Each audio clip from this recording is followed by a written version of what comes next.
Bismillahirrahmanirrahim. Assalamualaikum warahmatullahi wabarakatuh.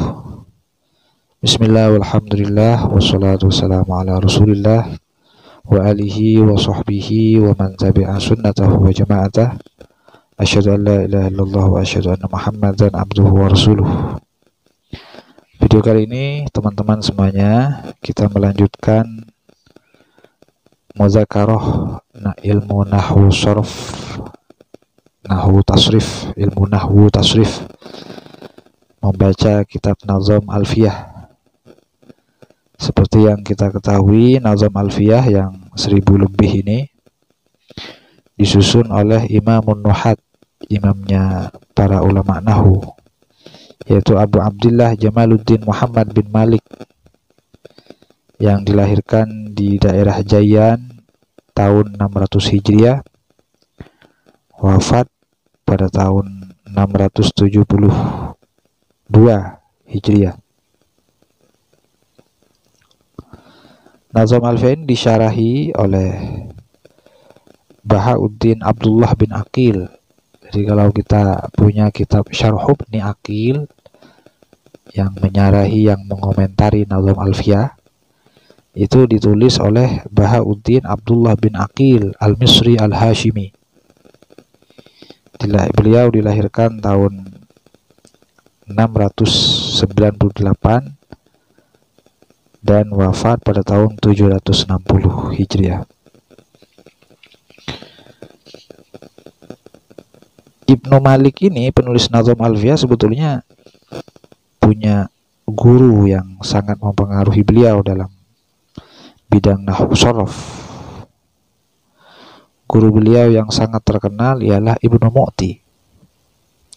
Ibnu Mu'ti, guru nahwu sharafnya yang sangat mempengaruhi beliau. Siapa itu Ibnu Mu'ti? Ibnu Mu'ti? Ibnu Mu'ti adalah Asy-Syaikh Zainuddin Abul Husain Yahya bin Abdul Mu'ti bin Abdin Nur Az-Zawawi. Zawawi ini dinisbahkan kepada kabilah Zawawah.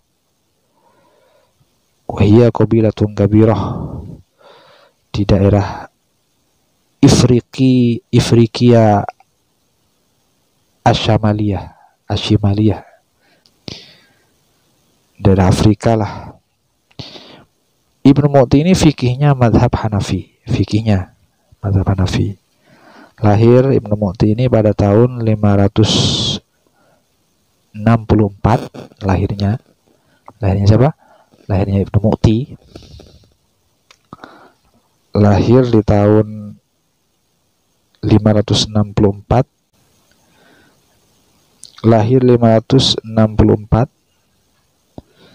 Kemudian beliau wafat pada bulan Zulqa'dah tahun 628, wafat di Mesir. Wa qabruhu qaribun min turbatil Imam Asy-Syafi'i. Kuburan beliau dekat dengan kuburannya Imam Asy-Syafi'i. Kita kali ini melanjutkan pembacaan Nazam Alfiyah pada bab yang pertama, Al-kalamu wa ma yata'allafu minhu. Kita mengenal istilah kalam, wa ma yata'allafu minhu, dan istilah yang ada hubungannya dengan kalam. Langsung ke nazam yang pertama, ya. Kalamuna lafdun mufidun kastaqim wasmun wa fi'lun summa harfunil kalim. Wahiduhu kalimatun wal qawlu am wa kilmatun biha kalamun qad yu'am. Kalamuna, adapun kalam versi kami para nahwiyin, ulama nahwu, lafzun ialah lafad, mufidun yang berfaedah, memberikan faedah, kastaqim seperti contoh istaqim,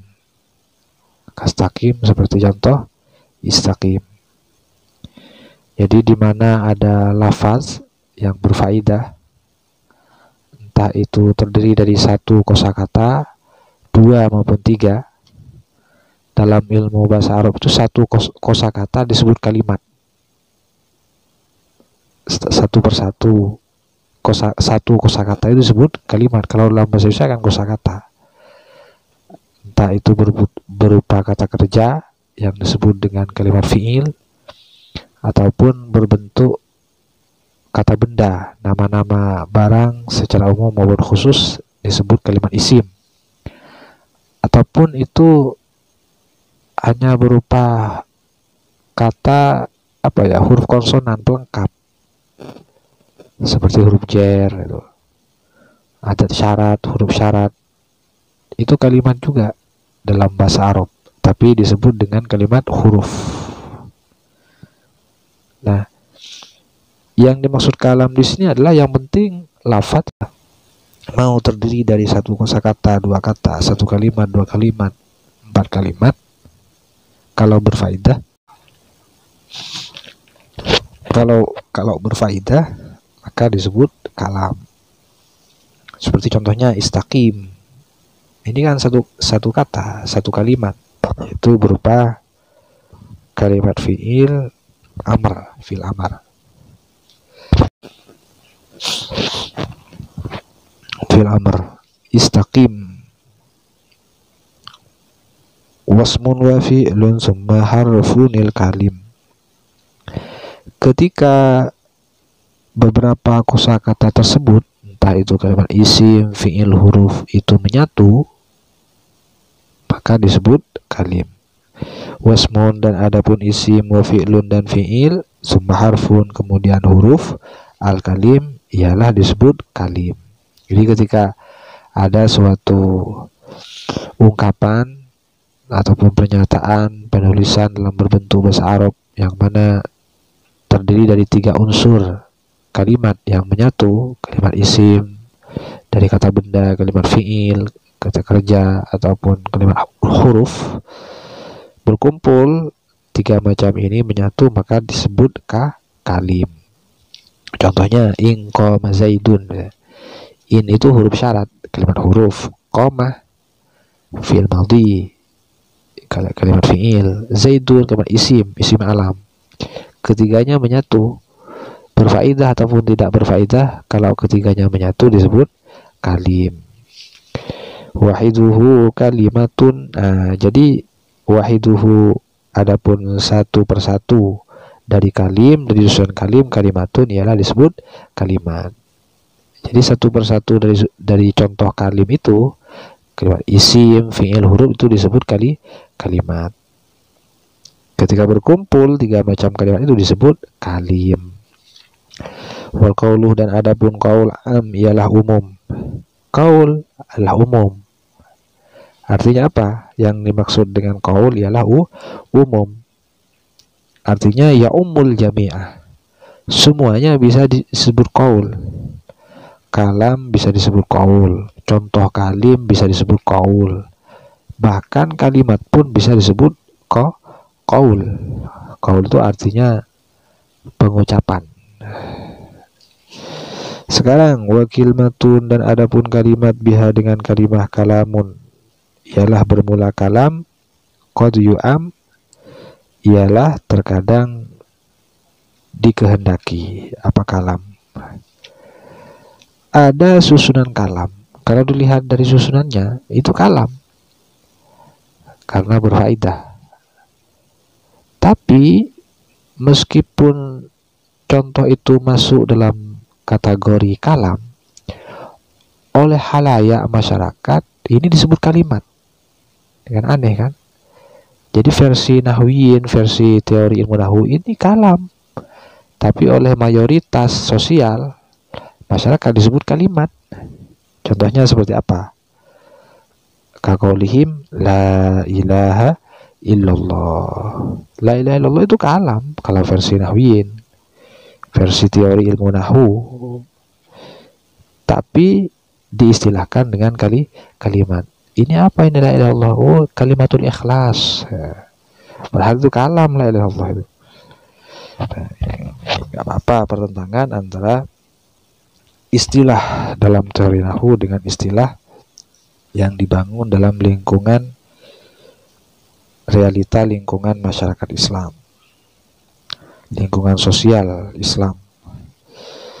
Sekarang kalam kita sudah paham, kalim kita sudah paham, kalimat, qaul begitu juga, dan juga kalam yang diklaim sebagai kalimat kita sudah paham. Kita akan Kita akan melanjutkan pada alamatul jarri. Bil jarri wat tanwini wan nida wa al wa musnadin lil ismi tamyisun hasal.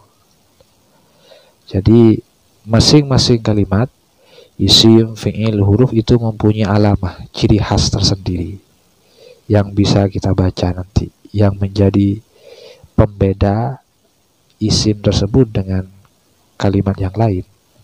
Kenapa? Jadi masing-masing isim fi'il itu mempunyai alamah pembeda antara satu dengan yang lainnya, yang menjadi ciri khas.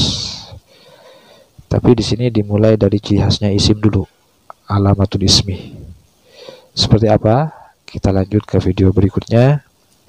Semoga menjadi tambahan ilmu yang bermanfaat bagi kita semua, pengetahuan terkait dengan ilmu lughah al-arabiyah bisa luas, bisa mendalam untuk bisa memahami agama, Al-Quran dan As-Sunnah. Demikian, kurang lebihnya mohon maaf. Subhanakallahumma bihamdika asyhadu an la ilaha illa anta astaghfiruka wa atubu ilaik. Wallahul muwaffiq ila aqwamit thoriq. Wassalamualaikum warahmatullahi wabarakatuh.